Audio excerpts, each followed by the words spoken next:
Carrick appears destined for the permanent job at United. A controversial VAR call rocks Scottish football, whilst PSG and Inter lift silverware. City remain firmly in the title race, and Spygate photos have officially hit the timeline. This is DMAC Daily. From interim boss to the next Manchester United manager, that is the shared consensus from several key figures of the club's hierarchy. The Athletic are reporting that CEO Omar Barada and Director of Football James Wilcox want the former player to lead United moving forward. Now, it is worth noting that United's co-owners Sir Jim Ratcliffe will inevitably have the final say. However, the general feeling is that Carrick will remain at the helm. From the outside looking in, this felt like an inevitability. I mean, just look at the data. Since stepping into the role in January, no other manager in the Premier League has accumulated more points in that 15-game period. United have climbed from 7th in the table all the way up to 3rd, defeating the likes of City, Arsenal, Villa, Chelsea, and Liverpool. In fact, Carrick's win percentage is by far the best of any manager in the post-Sir Alex Ferguson era. That alone is extraordinary when you consider he inherited Ruben Amorim's side, who were statistically the worst of the last 13 years. It stuns me that there are still many United fans that believe Ruben Amorim was hard done by in the end, but I digress because that's the past. We're in the Carrick era now, and so far I think he has done a superb job. Premier League results and UCL qualification aside, he's gone about things in a very sensible manner from day one, from reverting to a formation that actually suited the current personnel within the club, bringing homegrown favourite Kobbie Mainoo back into the heart of midfield, and restoring confidence throughout most of the squad. He's clearly very well versed in the man management department. Now, it hasn't been entirely perfect. There are still some question marks about his style of play and whether he truly possesses the tactical acumen to take this club forward. But in terms of what he's accomplished in the short time he's had in charge, the signs are overwhelmingly positive. Now, is this just another honeymoon phase like Solskjaer in the past? That's a fair question, sure.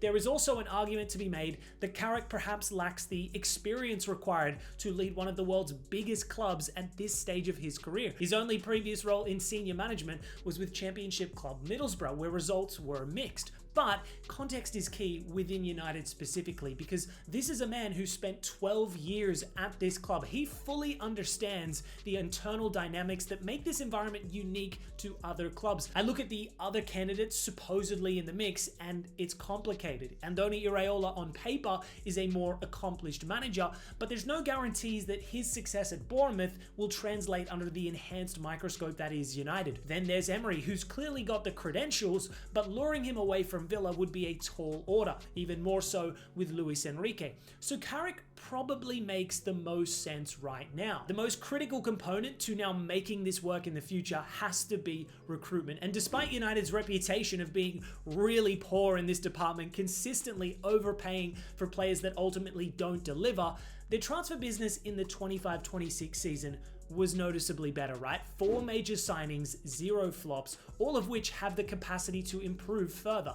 Led by Director of Football Jason Wilcox and Director of Recruitment Christopher Vivell, the club's talent identification process seems more refined nowadays. So if I were a United fan, I'd be fairly optimistic about the trajectory of this club. I certainly don't envision United as title contenders within the next year. You have to consider the challenges of balancing European football alongside the Prem and other competitions, but you never know. Another really good window under their belt, and things could change dramatically. Switching gears to Scottish football news, and this could be the most dramatic moment of the entire season in Europe. Now, if you thought Arsenal's VAR drama was controversial, well, let me tell you now, this is on another level. So quick backstory, Rangers and Celtic have been the only 2 teams to win the Scottish top flight for the last 41 years. But this season, unfancied Hearts have somehow defied the odds, and after 36 match days, they remained 1 point clear of Celtic at the top with 2 games to play. Hearts then went on to win 3-0 today at home,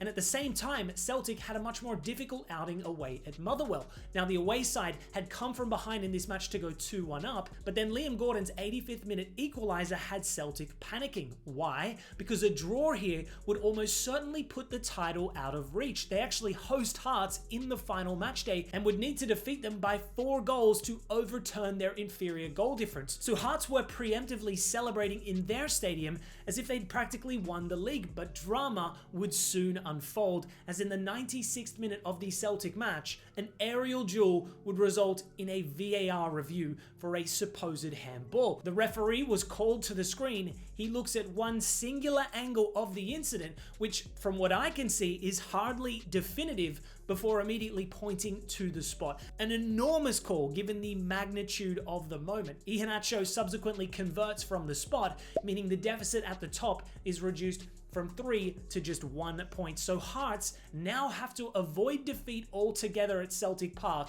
in order to win the league. The backlash to this has been insane. Hearts' manager called it disgusting, whilst Gary Lineker said, quote, "This might be the worst VAR decision I've seen." Moving to Italian football news, and Chievo's Inter are champions once again, winners of the Serie A a little over a week ago, and now taking home the Coppa Italia in a relatively comfortable 2-0 victory over Lazio on their own turf. A bizarre own goal opened the scoring early on before Inter's skipper Lautaro Martinez tapped in his 23rd goal of the season before halftime. Lazio then put in a valiant effort, but were deservedly beaten in the end, as Inter went on to celebrate double-digit Coppa Italia trophies. It's also their first double since 2010. So what a remarkably successful season it's now been for Chievo in his first full campaign as a manager. Heading over to France, and PSG have clinched their 5th straight Liga 1 title, having seen off underdog contenders Lens away from home. Kvaratskhelia struck first before a stunner late on from 18-year-old rising star Ibrahim Mbaye secured the 3 points and the title. Lens will feel incredibly hard done by with this result though, having peppered the Parisians' goal all night. Safonov producing 8 saves, a player who continues to grow in stature within this squad. So with this result, PSG have officially completed a quadruple for the season, with another Champions League final on the horizon. In winning today, Luis Enrique also became PSG's most decorated coach in the club's history, alongside Laurent Blanc, with 12 trophies accumulated. Moving back to England, and the title race is still alive and well in the Premier League, as City make light work of Crystal Palace at home, reducing the deficit at the top to 2 points, plus boosting their goal difference significantly. Now, I thought it was rather interesting today that City came out with such a heavily rotated squad. Obviously, they wanted to rest several key players for their upcoming FA Cup final this weekend, but still a bit of a gamble. Like, the title isn't out of their reach by any means. Regardless, Foden stepped up with a brace of assists. The first to Semenyo was a thing of beauty before Savinho put the game beyond reach. Pep's logic in the end worked wonders, because this Palace team today clearly weren't particularly bothered. They've got their eyes on one thing and one thing only, the Conference League final, which is surely a boost for Arsenal, right? If the title is still up for grabs come match day 38. Meanwhile, in La Liga, there were several significant results overnight in regards to the relegation battle. Sevilla, fresh off of the news that Sergio Ramos is set to buy the club, they've backed that up with a stunning come-from-behind victory over third-place Villarreal away from home. The Yellow Submarine went 2-0 up early on, but the away side fought back valiantly to level the scores before half-time, and then Aicor Adams came up with a belter to take home all 3 points on the road. Elsewhere, and Deportivo Alaves prevailed over La Liga champions Barcelona 1-0 to climb out of the relegation zone into 15th place, whilst in 14th sits Espanyol, fresh off of a 2-0 win over Bilbao. This league is so damn competitive. Only 5 points separates 19th from 8th place right now. Crazy stuff. Heading back to England, and Spygate 2.0 has escalated further after a photograph surfaced showing the Southampton analyst William Salt observing and recording Middlesbrough's training just days before their opening playoff semi-final clash. Now, despite doing his absolute best to conceal his identity, partially hidden behind a tree near their training ground, Salt was spotted and eventually confronted. As we all know, Southampton went on to advance in this tie and are set to face Hull in the playoff final, but there's no guarantee this fixture will even go ahead now, as they've been officially charged by the EFL for breaching regulation 127, prohibiting observation of an opponent's training session within 72 hours of a match. Because there's precedent for this event too, following the OG Spygate saga back in 2019, the likely consequence of breaching this regulation is severe. Many are predicting expulsion from the playoffs altogether. Middlesbrough's latest photo is a damning piece of evidence in their favor, and they're so confident that their training schedule has continued as usual. They anticipate a forfeit from Southampton. Usually there's a 14-day response response period for an incident of this nature, but this will obviously have to be fast-tracked considering the final is scheduled for the 23rd of May, with the EFL stating that they will, quote, shorten the response period and to list a hearing at the earliest opportunity. Now, it is important to note Southampton are fully cooperating with the investigation, but I feel like this is about to get really, really messy because the stakes here are enormous. This fixture in isolation is literally football's biggest payday, over £200 million on the line. So best believe both of these clubs will do any and everything to make sure it's them at Wembley. Don't sleep on Spygate 2.0. Meanwhile, in Germany, Manuel Neuer has officially extended his stay at Bayern Munich for another season, with the legendary goalkeeper agreeing a new one-year contract that will keep him at the Allianz Arena until 2027. At 40 years old, many expected Neuer's career to be approaching its inevitable conclusion. After all, he's had various physical setbacks in the last few years. He's also come under scrutiny at times in the last 12 months for his form when fully fit. However, following that timeless performance in the UCL semi-final second leg against PSG, it's clear that form is temporary, class is permanent. The Bayern hierarchy still valued the legendary sweeper keeper highly in terms of his ability and overall influence in the locker room. Additionally, there are stunning reports from German outlet Kicker that indicate Neuer could even make a shock return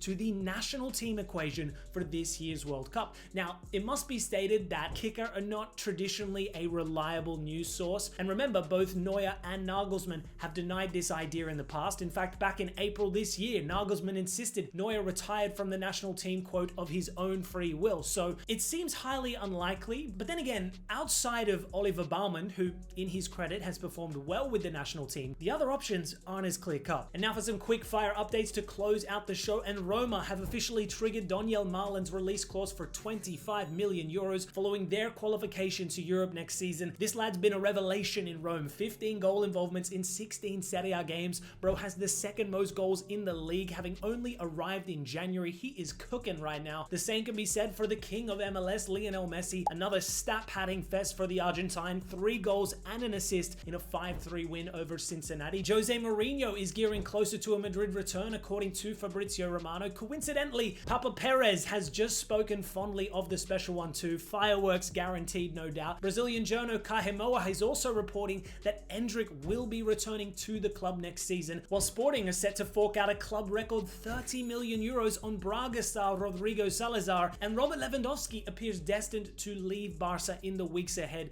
with the Saudi Pro League, MLS, and the Serie A to fight for his signature. Anyways, guys, that's all for today's DMAC Daily. I'll see you tomorrow.